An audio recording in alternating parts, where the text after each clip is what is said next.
Welcome to Not Milk Never Milk. Subscribe if you're lactose intolerant. You start by ensuring your phone clock is accurate and the Gcash app is up to date. This avoids token and sync errors.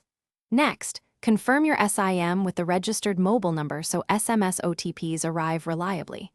If you use a dual SIM phone, pick the active line. Once done, force close the app, clear its cache if you've had issues, then reopen and choose Sign In. These preparatory steps reduce common authentication failures before you enter credentials.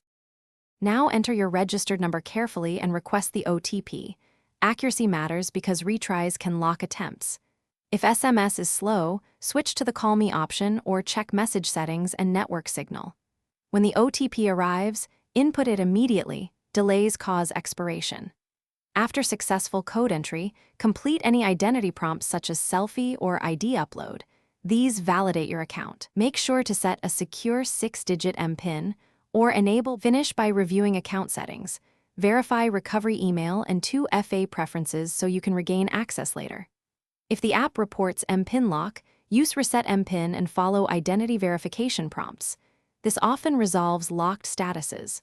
When problems persist, gather error text, timestamps, and screenshots, then contact Gcash support through the app chat or hotline.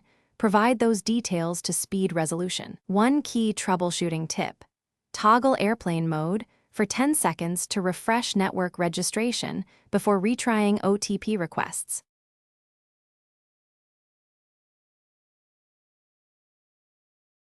Thanks for watching. If this was helpful, leave a like and consider subscribing. See you next time.